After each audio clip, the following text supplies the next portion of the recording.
आणि प्रत्येक वेळेला सभेमध्ये सांगतो की त्यांच्याकडे सगळी भाडखाऊ लोक आहेत, तिकडे माझ्याकडे एक सुद्धा भाडखाऊ माणूस नाहीये. ही येऊ दे विधानसभा, तुमच्या ढोंगाला आम्ही चूड लावल्याशिवाय राहतो की नाही ते बघा. मला नकोय तुमची भीक. आमच्या मताच्या भिकेवरती तुम्ही त्या खुर्चीत बसलात आणि तुम्ही आम्हाला भीक देण्याच्या लायकीचे नाही आहेत. आम्ही तुमच्या हातात कटोरा देतोय. चले जाओ सांगा या गद्दारांना. आज वाणी साहेब असते तर या गद्दाराला उलटा टांगून चोपला असतं त्यांनी. अरे तुमचे बाप जादे उतरले तरी हा छत्रपतींचा भगवा, हिंदुत्वाचा भगवा या महाराष्ट्रामधून पुतला तुम्हाला टाकता येणार नाही, अजिबात नाही. कारण काल परवाकडे स्वतः पंतप्रधान सरन्यायाधीशांच्या घरी जाऊन आले. सरन्यायाधीशांना धन्यवाद देतोय कारण एवढ्यासाठी मोदी घरी येणार म्हणून त्यांनी गणपतीला पुढची तारीख नाही दिली. कारण हे सरकारमुळे आता 2 महिन्यासाठी राहिलेले आहे. दुसऱ्या तिसऱ्या महिन्यानंतर हे सरकार आपण घरी पाठवून देणार आहोत. आणि तुम्ही जेवलेले नाही आहात, जेवलायत पण तरी सुद्धा माझ्यासाठी थांबलात म्हणून तुम्हाला मी खरोखर मनापासून धन्यवाद देतोय. कारण मला नाही वाटत आता राजकारणामध्ये कोणासाठी तरी न जेवता तहानलेले भुकेलेले सगळे बांधव भगिनी ही आपल्या नेत्यासाठी नाही, नेते बक्कळ आहेत, पण कुटुंबातील एका व्यक्तीसाठी थांबतायत. हे चित्र अनोखं आहे. महाराष्ट्रामध्ये सध्या सगळी थेरं चालू आहेत, नाटकाचे प्रयोग सुरू आहेत, सरकार आपले दारी. त्याच्यानंतर मोठमोठ्या योजनांचे मोठमोठे कार्यक्रम सुरू आहेत आणि त्याच्यासाठी पैसे देऊन माता भगिनींना आणि बांधवांना आणलं जाते. बरोबर आहे की चूक आहे? एसट्या बुक केल्या जात आहेत, जेवणा खाण्याची चंगळ आहे, पण तसं इकडे कोणालाही पैसे देऊन आणलेलं नाही. आणले कोणाला? आणि मी प्रत्येक वेळेला सभेमध्ये सांगतो की त्यांच्याकडे सगळी भाडखाऊ लोक आहेत, तिकडे माझ्याकडे एक सुद्धा भाडखाऊ माणूस नाहीये.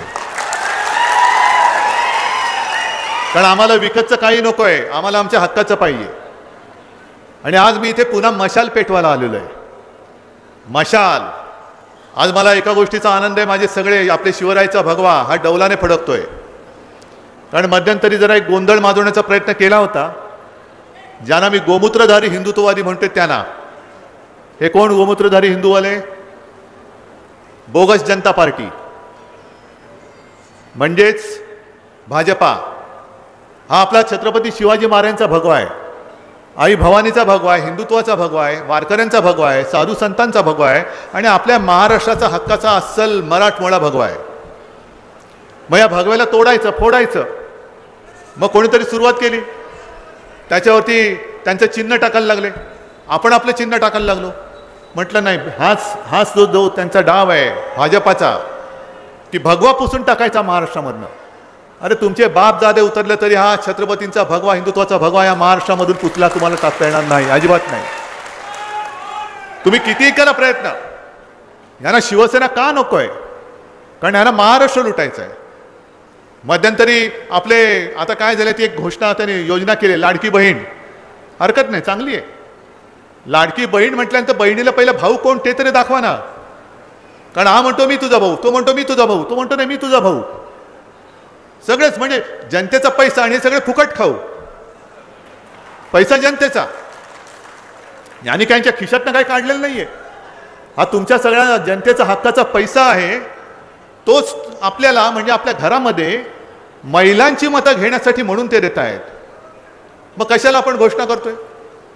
महात्मा फुले, सावित्रीबाई फुले यांनी ते त्यावेळेला जे काही क्रांती केली, महिलांना शिक्षण दिलं म्हणून महिला पुढे आल्या, महिला राष्ट्रपती झाल्या, महिला पंतप्रधान होत्या, अनेक ठिकाणी महिला मंत्री आहेत, आमदार आहेत, खासदार आहेत.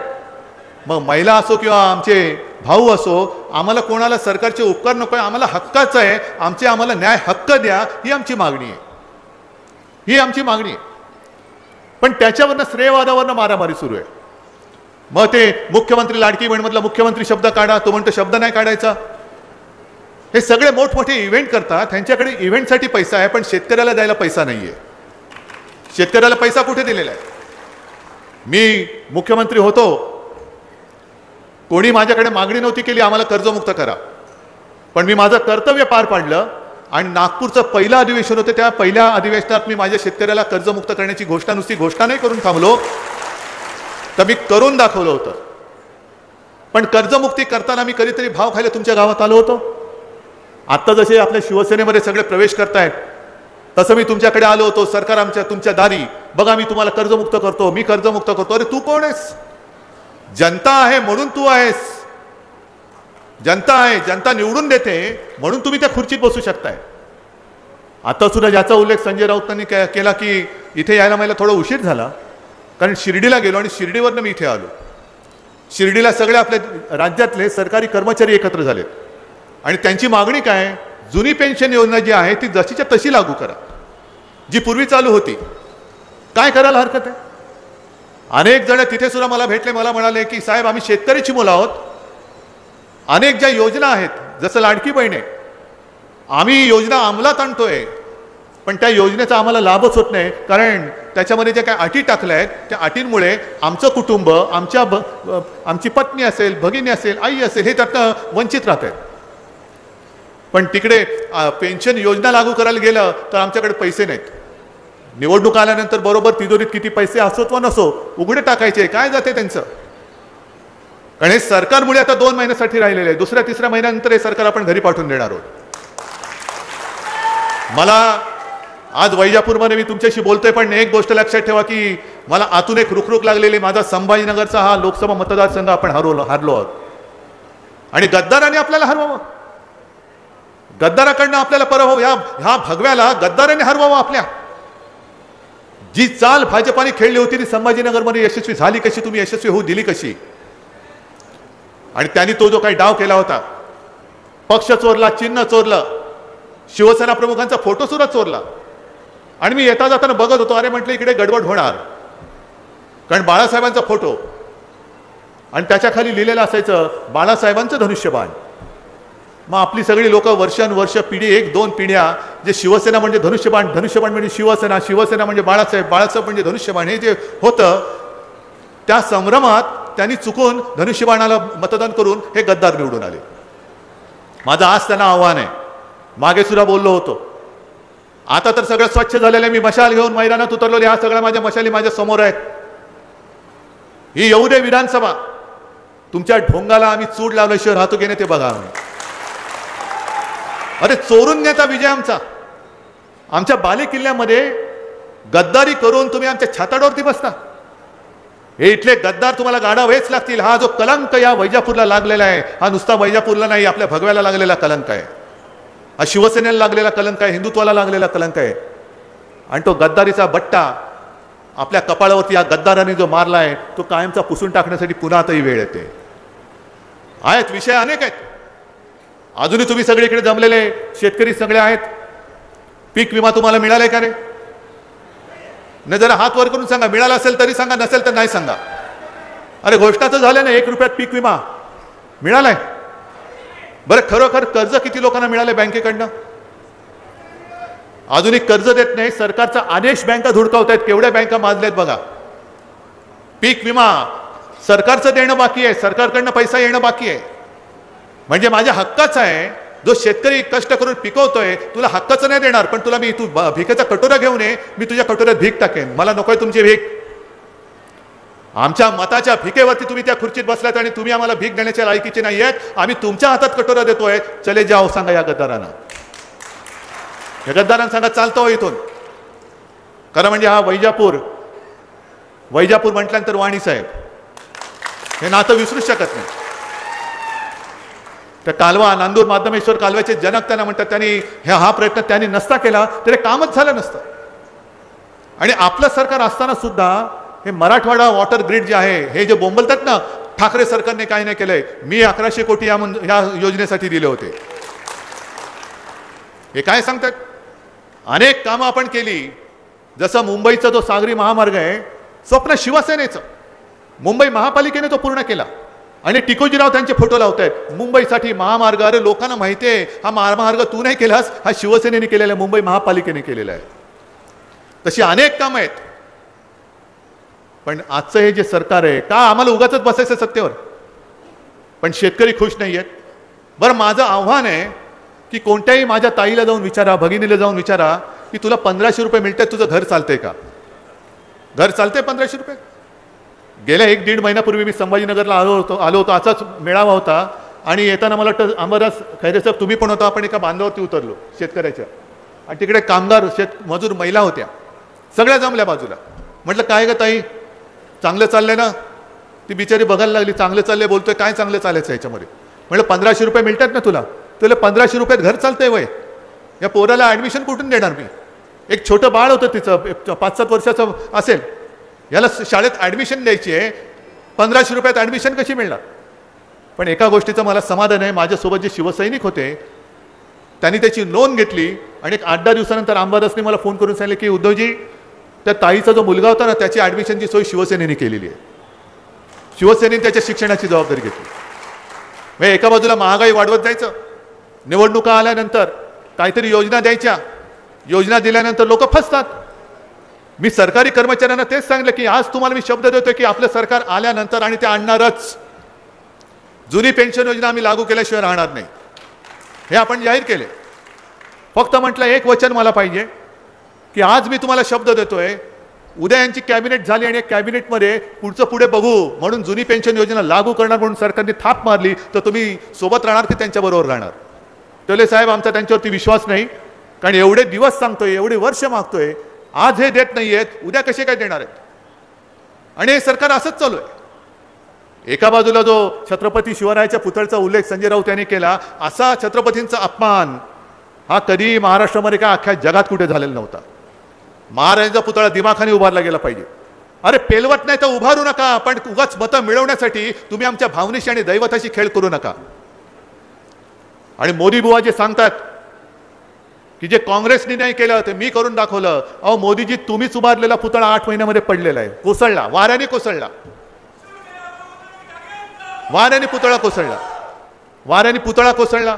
यांचं राम मंदिर गळते, लोकसभा गळते, आणि आज बातमी आले एवढ्या वर्षानंतर ताजमहाल गळायला लागला मोदींच्या राज्यामध्ये. म्हणजे तो कधी घडलेलं नव्हतं. म्हणजे ह्यांचं आता पुढचं निवडणुकीचं घोषवाक्य असेल, गळवून दाखवलं सगळं, मंदिर गळते, हे गळते, ते गळते, गळती सरकार, आणि तुम्ही आमच्यावरती नादानपणा करून, घटनाबाह्य सरकार आमच्यावरती लादून तुम्ही महाराष्ट्राची विल्हेवाट लावता आहात. शेतकरी उपाशी आहे, कामगार नाही आहे. ज्या पद्धतीने आपण चाललेलो आहोत, सफाई मजदूर कामगारांची जी पदं आहेत, इकडे त्याची जाहिरात आली असेल, कल्पना नाही मला, पण मुंबईमध्ये सफाई कामगारांच्या पदासाठी 46,000 अर्ज आलेत आणि त्यातले बहुतांश लोक, मुलं हे पदवीधर आहेत. मग काय उपयोग आहे? आम्ही शिक्षण मोफत देऊ आणि काय झाडू मारायला लावू? एकतर शिक्षणाचा पत्ता नाही, शिक्षण झाल्यानंतर नोकरीचा पत्ता नाही, नोकरी केल्यानंतर पुन्हा पेन्शनचा पत्ता नाही. हे बरे टिकोजीराव, या पक्षातून त्या पक्षात, त्या पक्षातून त्या पक्षात, यांचं सगळं खाऊन पिऊन मस्त चाललेलं आहे. पण माझी भरडली जाते, ती जनता भरडली जाते. आज मुद्दा म्हणून आलोय ते मी परत तुम्हाला सांगावलं की मी मशाल पेटवायला आलेलो आहे. मशाल तुम्ही पेटवणार आहात की नाही? गेल्या वेळेला आपल्याला मशालीचा प्रचार करायला वेळ नाही मिळाला, पण आजपासून तुमच्याकडनं वैजापूरमध्ये प्रत्येक घरामध्ये मशाल ही पोहोचलीच पाहिजे, हे वचन मला तुमच्याकडनं पाहिजे. देताय वचन? कारण धनुष्यबाण आणि मशाल आपल्यासमोर पुन्हा गद्दार धनुष्यबाण घेऊन येईल, त्याच्या आधी कोर्टाचा निकाल लागेल, अशी अपेक्षा करणं आता किती योग्य आहे की अयोग्य आहे मला कल्पना नाही आहे. कारण काल परवाकडे स्वतः पंतप्रधान सरन्यायाधीशांच्या घरी जाऊन आले, अख्ख्या देशात त्याची निंदा झाली. अगदी संजय राऊत तुम्ही सुद्धा निंदा केली, पण मी सरन्यायाधीशांना धन्यवाद देतोय. तुम्ही म्हणाल का? कारण एवढ्यासाठी मोदी घरी येणार म्हणून त्यांनी गणपतीला पुढची तारीख नाही दिली. आमच्याकडे गणपती येतोय, तो मोदी येत आहेत, गणपती बाप्पा तू जरा नंतर आहे. अहो काय चाललंय थट्टा? 2 वर्ष होऊन गेली, आम्ही तुमच्याकडे जी दाद मागतो ती शिवसेनेची आहे, पण शिवसेनेच्या माध्यमातून देशातली लोकशाही जिवंत राहणारी आहे की नाही हे आम्ही तुमच्याकडनं मागतो. न्यायदेवतेवरती आमचा विश्वास जरूर आहे, पण जर न्याय वेळेमध्ये दिला गेला नाही तर त्याहीपेक्षा मोठं कोर्ट हे माझ्या समोर बसलेलं जनतेचं न्यायालय, हे सर्वोच्च न्यायालय या देशामधलं आहे. आणि त्या न्यायालयाच्या दरबारात आजपासून मी आलेलो आहे. मला न्याय तुमच्याकडनं पाहिजे, मला न्याय तुमच्याकडून पाहिजे, आणि हा न्याय मिळवण्यासाठी म्हणून मी आलेलो आहे. निवडणुकीच्या वेळेला तर मी परत येईन. अनेक लोक आज शिवसेनेमध्ये आलेत, त्या सगळ्यांचं मी स्वागत करतोय. काही जण तर भारतीय जनता पक्षातून आलेले आहे. आता उलटा प्रवास सुरू झाला, याचा अर्थ भाजपाचं सरकार जात आहे. नाही त्या खोक्यात आता गद्दारांना बंद करून सोडून द्यायचंय.